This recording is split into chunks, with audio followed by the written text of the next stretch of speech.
कारगिल विजय भारत माता के जिन महान सपूतों के सर्वोच्च बलिदान के कारण प्राप्त हुआ था, उनके परिवार के सभी सम्मानित सदस्यगण और उपस्थित भाइयों बहनों, आज पूरा देश कारगिल विजय दिवस का आयोजन कर रहा है और इस अवसर पर भारत माता के उन सभी महान सपूतों के प्रति नमन करते हुए उन्हें अपनी विनम्र श्रद्धांजलि अर्पित कर रहा है, जिन्होंने देश की आजादी को अक्षुण्ण रखने के लिए, भारत की एकता और अखंडता को बनाए रखने के लिए अपना सर्वोच्च बलिदान दिया है। कारगिल युद्ध भी स्वतंत्र भारत का एक ऐसा युद्ध है जो भारत पर पाकिस्तान ने जबरन थोपा था।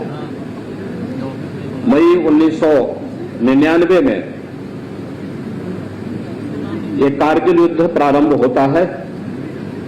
और 26 जुलाई 1999 को, यानी आज ही के दिन 1999 को कारगिल युद्ध में भारत की विजय की घोषणा भी हुई थी। लेकिन इस विजय के साथ ही जहां पूरी दुनिया के अंदर पाकिस्तान एक्सपोज हुआ था कि यह कैसे भारत के अंदर घुसपैठ करता है, कैसे इसने भारत पर युद्ध जबरन थोपा है, कैसे पूरी दुनिया के लिए पाकिस्तान अपने आप में एक सिरदर्द बना हुआ है, वहीं साथ ही साथ भारत के बहादुर जवानों के शौर्य और पराक्रम को एक बार फिर दुनिया ने देखा। इस युद्ध में अनेक वीर सैनिकों ने अपना सर्वोच्च बलिदान दिया था, जिसमें लखनऊ से captain Manoj Kumar Pandey, captain Aditya Mishra, lance Naik Kevalanand Dwivedi, rifleman Sunil Jung, major Ritesh Sharma, इन सब का नाम बड़े गर्व के साथ और बड़े सम्मान के साथ पूरा देश लेता है। और यही कारण है कि हमारे इन बहादुर जवानों के शौर्य, उनके साहस, उनकी वीरता को ध्यान में रख करके कैप्टन मनोज पांडे को युद्ध के उपरांत उनकी अति असाधारण वीरता, अदम्य साहस, उत्कृष्ट नेतृत्व का कर्तव्य निष्ठा के लिए भारतीय सेना का उच्चतम परंपराओं के अनुरूप सर्वोच्च बलिदान के लिए सेना का सुसर्वोच्च सम्मान परमवीर चक्र प्रदान किया गया था। प्रदेश सरकार ने देश के पहले सैनिक स्कूल का नाम कैप्टन मनोज कुमार पांडे के नाम पर ही प्रदेश के अंदर स्थापित किया, जो 1960 में लखनऊ में स्थापित हुआ था। इसके साथ ही सूबेदार मेजर पद को सुशोभित करने वाले तत्कालीन जो लांस नायक थे युगेंद्र यादव, ग्रेनेडियर को भी परमवीर चक्र से सम्मानित किया गया। मैं कारगिल युद्ध में शहीद हुए देश व प्रदेश के उन सभी बहादुर जवानों की वीरता को इस अवसर पर नमन करता हूं। देश की रक्षा करते हुए शहीद होने से बड़ा कोई बलिदान नहीं हो सकता। इन बलिदानियों का राष्ट्र के प्रति प्रेम, मातृभूमि के लिए प्राण तक न्यौछावर करने की भावना, उनका साहस, वीरता आदि के बारे में सोच करके ही हर भारतवासी रोमांचित हो उठता है। जिन्होंने, मैं विशेष रूप से इस अवसर पर उन माता पिता और उन परिवार के सदस्यों का अभिनंदन करता हूं जिन्होंने अपने परिवार के ऐसे वीर सपूतों को खोया है। इससे बड़ा बलिदान दूसरा नहीं हो सकता।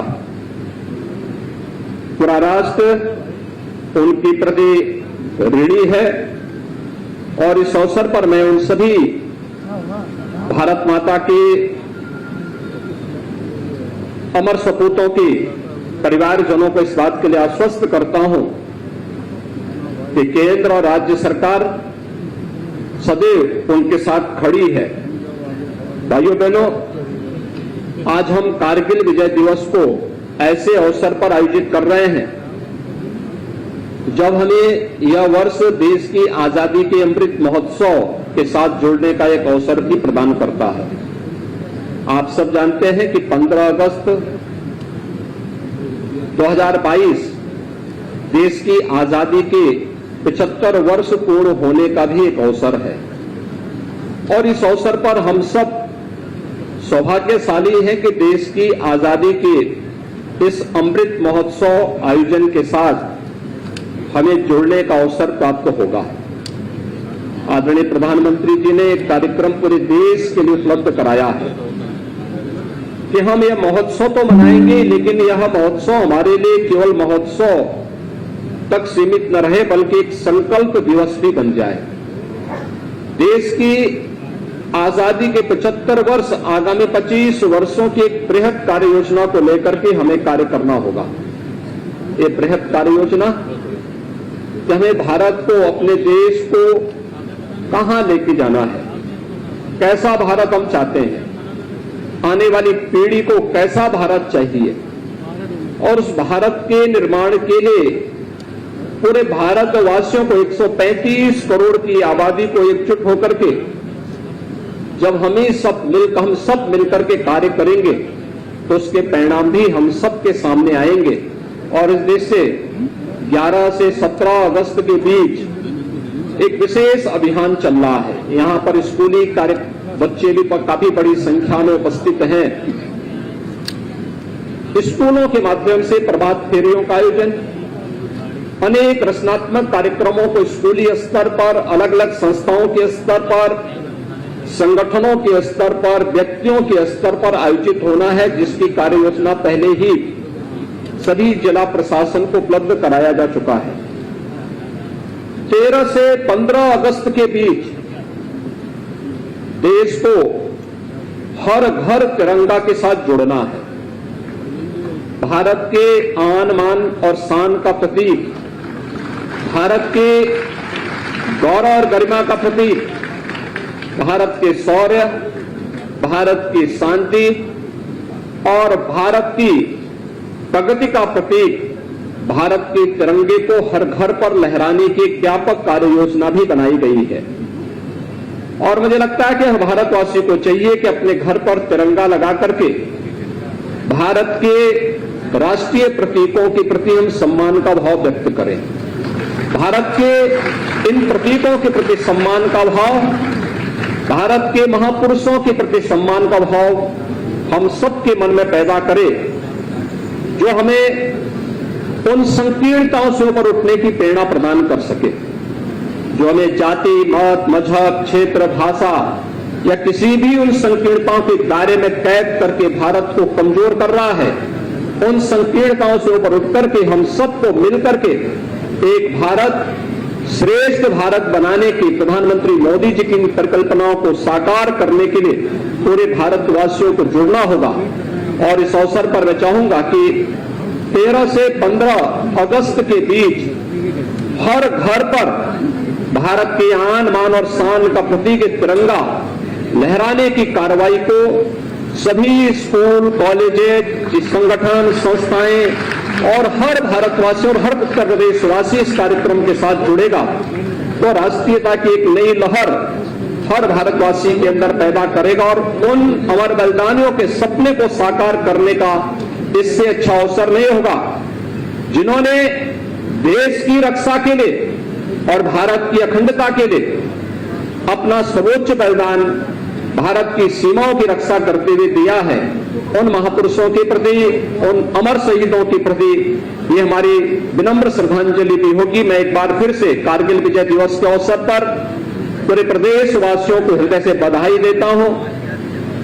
अमर शहीदों के प्रति नमन करते हुए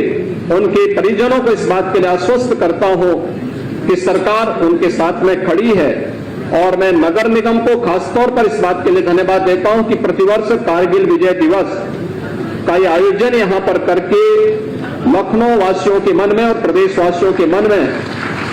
संस्था का कर्तव्य किस रूप में बढ़कर के सामने देखने को मिलता है, उसकी एक झलक यहां पर हमें कारगिल विजय दिवस के इस आयोजन को नगर निगम के द्वारा आयोजित करने के इस कार्यक्रम के अवसर पर देखने को मिलता है। मैं एक बार फिर से भारत माता के उन सभी अमर शहीदों के प्रति जिन्होंने अपना सर्वोच्च बलिदान भारत माता की सुरक्षा के लिए, भारत माता की अखंडता के लिए दिया है, उन्हें कोटि कोटि नमन करते हुए अपनी विनम्र श्रद्धांजलि अर्पित करता हूं। धन्यवाद। जय हिंद।